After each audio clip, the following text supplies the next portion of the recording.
kim qayoqqa borishi belgilandi. Milliardlab odamlar ikki guruhga ajratildi.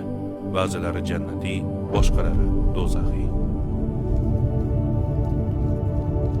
Jannat eshigi yonida kutayotganlarning yuzlari quvonchdan porlamoqda. Ular so'nggi maskanlariga kirishni kutmoqdalar. Nihoyat jannat darvozalari birma-bir ochila boshladi.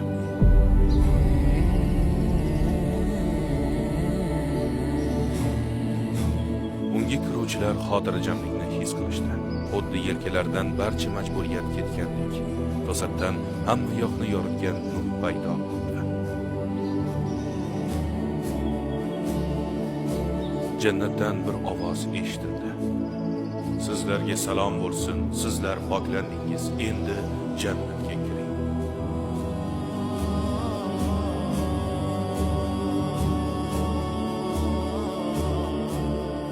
Mo'minlar yuzlarida nur bilan asta-sekin abadiy uylarga kirib bormoqdalar. Ana shu payti hayotda kechirgan qiyinchiliklari bekorga ketmaganini his qilishdi. Chunki sabrlariga yarasha ulkan ajrlarga ega bo'lishdi. Endi mashaqqat ham, xafagarchilik ham, o'lim ham yo'q.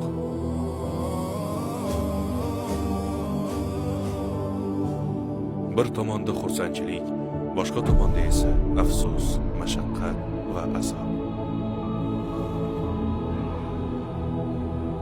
Do'zax to'lib ketdi. Uning tubidan azob va qayg'u faryodlari eshitilmoqda. Jannat va jahannam o'zi qanday? Jannat bizning dunyoga o'xshaydimi? U yerda ham qish, yoz, tun va kun bormi? Boqiy hayotda yashayverib zerikib ketmaymizmi? Jannatga oxirgi bo'lib kim kiradi? Uning ahvoli qanday bo'ladi? Keling, mana shu savollarga javob topamiz va u yerlarda bizni nima kutayotganiga oydinlik kiritamiz. Hadis qudsiyda aytilishicha, Parvardigorimiz men solih bandalarim uchun hech bir ko'z ko'rmagan, hech bir quloq eshitmagan va hech bir inson tasavvur ham qilmagan narsalarni tayyorlab qo'ydim deydi. Demak, jannat aslida videodagidan ancha buyuk va chiroyliroq ekan. Bugun ko'rsatadiganlarimiz esa haqiqiy jannatni tushunishingiz uchun namunalar xolos. Albatta, jahannam ham shunday. Bir tomonda yig'i-sig'i ovozlari, ikkinchi tomonda esa quvnoq tabassumlar.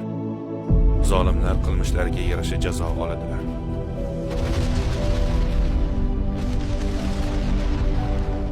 Mazlumlar esa qilgan sabrlariga yarasha ajrga ega bo'lishadi. Jannat kishilari uchun barcha qiyinchilik, mashaqqat va zahmat tugaydi. Yolg'izlik ham, ko'z yoshlari ham endi yo'q. Qur'onda jannat shunchalik batafsil tasvirlanganki, u yerga iloji boricha tezroq borishni istab qolasiz. U yerda ko'ngil ishtaha qiladigan va ko'zlar lazzatlanadigan narsalar bor. Sizlar u yerda abadiy qolursizlar. Payg'ambarimiz shunday dedilar. U yerda doimo sog'lom bo'lasizlar va hech qachon kasal bo'lmaysiz. Boqiy yashaysiz, hech qachon o'lmaysiz. Hech qachon qarimaysiz, doim yosh bo'lasiz. To'kin sochinlikda yashaysiz, hech qachon muhtoj bo'lmaysiz. Jannatda erkak kishi o'zining eng navqiron va kuchli payti 33 yoshida bo'ladi. Er-xotinlar jannatga kirsalar, ularning turmushlari ham abadiy davom etadi. Bu dunyoda nikoh qurolmaganlar u yerda istagan kishisi bilan nikoh quradi. Rasululloh jannatni bunday tasvirlaydilar.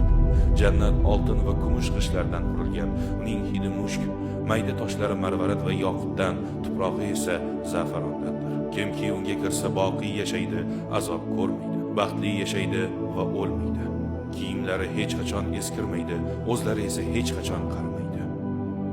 Va eng qizig'i shundaki, tabiat qonunlari va bu dunyoning sabab-oqibat qoidalari u yerda bo'lmaydi. Ya'ni nimani istasangiz o'sha zahoti paydo bo'ladi. Meva yeyish uchun urug' ekib hosil berishini kutish yoki sotib olish uchun biron joyga borishingiz shart emas, chunki jannatda hech qanday mehnat, hech qanday kutishlar yo'q. Alloh istaganingizni o'sha zahotiyoq muhayyo qiladi. Daraxtdan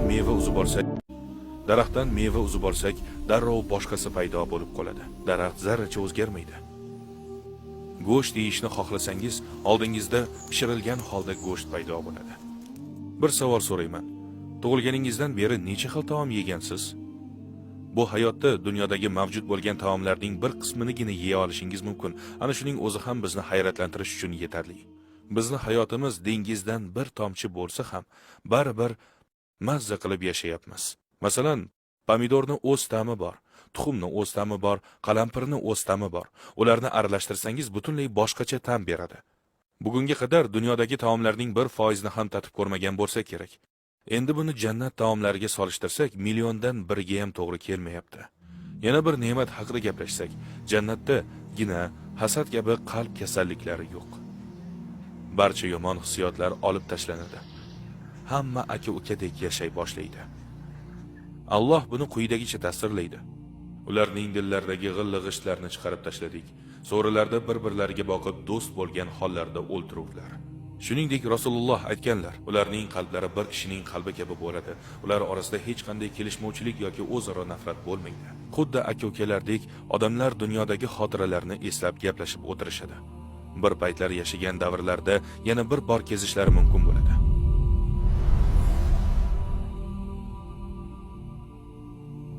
Xuddi kino ichiga tushib qolgandek.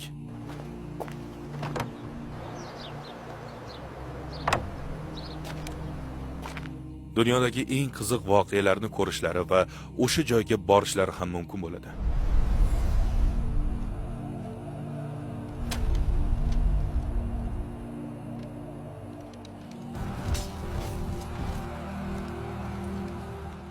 Endi boshqa ne'matlar. Toza suvli daryolar, sutli daryolar, asalli daryolar va tasavvurimizdan asalli daryolar va tasavvurimizdan tashqari boshqa ko'plab daryolar bo'ladi. Qur'onda Alloh shunday deydi: Taqvodorlarga va'da qilingan jannatning misoli budir. Ostidan anhorlar oqadi, mevalari va soyalari doimiydir. Ichida aynimagan suvli anhorlari, ta'mi o'zgarmagan sutli anhorlari, ichuvchilarga lazzat baxsh xamir sharobli anhorlari, musaffo asalli anhorlari bor. Ular uchun u yerda barcha mevalar va o'z Robbilaridan mag'firat bor. Bu yerda aytilgan sharob dunyodagi sharobga o'xshamaydi. U jannatga xos sharob bo'ladi. Ular zavq va taskin beradigan sof ichimliklar bo'ladi. Hech kimni mast qilmaydi. Bu go'zalliklardan tashqari jannat iqlimi ham mukammal darajada bo'ladi. Dunyodan farqli o'laroq na issiq, na sovuq, hammamizga yoqadigan ajoyib havo. Jannatda tun bo'lmaydi. Tuganmas nur yuraklarni quvonchga to'ldiradi va ularni quyuq soyalarga kiritamiz. Jannatda tun yo'q, faqat nur bordir. Jannatda uyqu ham bo'lmaydi. Bu dunyoda uyqu yoqimli, chunki u charchoqni chiqaradi. Jannatda esa charchoqni o'zi bo'lmaydi. Ularni u joyda charchoq tutmas. Bu dunyoda qiziqarli ishlarni qilsak ham biroz o'tib zerikamiz, to'g'rimi? Jannatda ham shunday bo'ladimi? Umuman, zerikishni o'zi yaratgan Alloh sizni zerikib qolishingizga yo'l qo'ymaydi. Demak, jannatdagi uyimiz abadiy xursandchilik, zavqqa to'la, muhtojlikdan xoli bo'ladi. Unga kirganlar hech qachon chiqishmaydi. Qur'on va hadisdan ma'lumki, jannatning 8 darvozasi bor.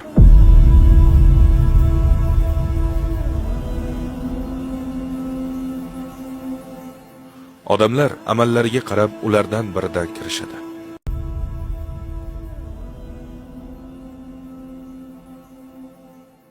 Odamlar amallariga qarab ulardan biridan kirishadi. Ular namoz darvozasi, jihod darvozasi, sadaqa darvozasi, rayyon darvozasi, haj darvozasi, kechirimlilar darvozasi, imomlar darvozasi va zikr darvozasi bor. Mo'minlar o'zlarining martabalari va Alloh huzuridagi mavqelariga ko'ra jannatning 7 qavatidan birida bo'ladilar. Ular Al-Firdavs, Adn, Naim, Dorul Xuld, Al-Ma'wa, Dorussalom va Illiyun. Xo'sh, agar jannatning darajalari har xil bo'lsa, unda qanday qilib eng yuqoridagi kishi eng pastdagi kishi bilan birga bo'lishi mumkin? Badiuzzamon Said Nursi buni payg'ambarimiz alayhissalomning hadisi bilan go'zal tarzda bayon qilgan. Kishi jannatda o'z rafiqi bilan bo'ladi. Ataylik, mening tam bilish qobiliyatim juda kuchli, sizniki esa kuchsizroq deylik. Biz go'zal manzarani tomosha qilib o'tiribmiz. Meni ko'zim ham o'tkir, uzoq masofalarni ko'ra olaman. Siz esa unday emassiz. Stolda yonma-yon ovqatlanib o'tiribmiz. Kim ko'proq mazza qiladi? Men albatta. Chunki ko'zim yaxshi ko'radi. Ta'm bilish qobiliyatim ham zo'r. Xuddi shunday, agar biz jannatda bir dasturxon atrofida o'tirsak va do'stimiz bilan bir xil taomni yesak ham, har birimiz oladigan zavq baribir har xil bo'ladi. Lekin hech kim shikoyat qilmaydi. Hamma o'zida bor narsadan rozi bo'ladi. Hech kim yuqori martabada bo'lmaganidan xafa bo'lmaydi, chunki aytganimizdek, har qanday salbiy yoki xafa qiluvchi tuyg'u ularning qalbidan olib tashlanadi. Jannatda odamlar qanday kiyimda bo'lishadi? Qur'on bizga jannat liboslari ipakdan tikilgani va chiroyli bezatilgani haqida xabar beradi. Ular yupqa yashil ipak va istabroqdan liboslar kiyadilar, qalin ipakning bir turi. Ular oltin bilaguzuklar va marvaridlar bilan bezanurlar, kiyimlari esa ipak bo'lur. Jannatda ko'rinishimiz qanday bo'ladi? Dunyodagi ko'rinishimizda bo'lamizmi? Jannatda Alloh har bir insonga mukammal go'zallik va uni eng yoqtiradigan qiyofani beradi. Va bu go'zallik faqat bitta ko'rinish bilan cheklanib qolmaydi. Alloh bandalariga xohlagan paytda istalgan qiyofani tanlashga ruxsat beradi. Demak, jannat kishilari istagan chiroyga ega bo'lishlari mumkin bo'ladi. Rasululloh sallallohu alayhi vasallam dar haqiqat jannatda bir bozor borki, unda erkaklar va ayollarning suratlaridan boshqa hech qanday Alloh bandalariga xohlagan paytda istalgan qiyofani tanlashga ruxsat beradi. Demak, jannat kishilari istagan chiroyga ega bo'lishlari mumkin bo'ladi. Rasululloh sallallohu alayhi vasallam dar haqiqat jannatda bir bozor borki, unda erkaklar va ayollarning suratlaridan boshqa hech qanday savdo-sotiq yo'q. Shuning uchun qachonki biror kishi ko'rinishini o'zgartirishni istasa, u yerga kiradi dedilar. Jannatga eng oxirgi kiradigan kishini bilasizmi? Rasululloh sallallohu alayhi vasallam shunday dedilar: "Men do'zaxdan chiqadigan va jannatga kiradigan oxirgi odamni bilaman. U do'zaxdan chiqadi, olovdan emaklab chiqadi va Alloh unga bor va jannatga kir deydi. U unga boradi, lekin u to'ladek ko'rinadi. Keyin qaytib kelib deydi: "Ey Robbim, men uni to'laligida topdim." Alloh yana: "Bor va jannatga kir. Chunki senga butun dunyo ne'matlaridek hatto 10 barobar ko'p ne'mat beriladi" deydi. U kishi hayratlanib: "Sen olamlarning parvardigorisan, meni masxara qilyapsanmi? Yoki ustimdan kulyapsanmi?" deydi. Buni rivoyat qilgan sahoba Abdulloh ibn Mas'ud shu joyga kelganda Rasululloh sallallohu alayhi vasallamni orqa tishlari ko'rinib qolguncha jilmayib kulganlarini ko'rdim dedilar. U kishi jannat ahli orasida eng past darajali bo'ladi. Eng asosiy savol: jannatda Allohni ko'ra olamizmi? Ha, inshaalloh. Eng katta baxtimiz Allohni ko'rishimiz va uni bizdan roziligini bilish bo'ladi. Qur'on buni shunday ta'riflaydi: "U kunda bor chiroyli yuzlar, Robbisiga nazar soluvchilar. Bu jannatdagi eng katta ajr bo'ladi." Badiuzzamon Said Nursiy shunday ta'riflaydi. U o'zining tafsirida shunday deydi: "Yer yuzida 1000 yillik quvonchli hayot jannatdagi 1 soatga ham teng emas. Hamda jannatda 1000 yil yashash Allohni 1 soat ko'rishga teng emas." Buni o'z hayotingiz bilan solishtirmang. Buning o'rniga boshidan oxirigacha hech qanday qiyinchiliksiz, faqat quvonchga to'la hayotni tasavvur qiling.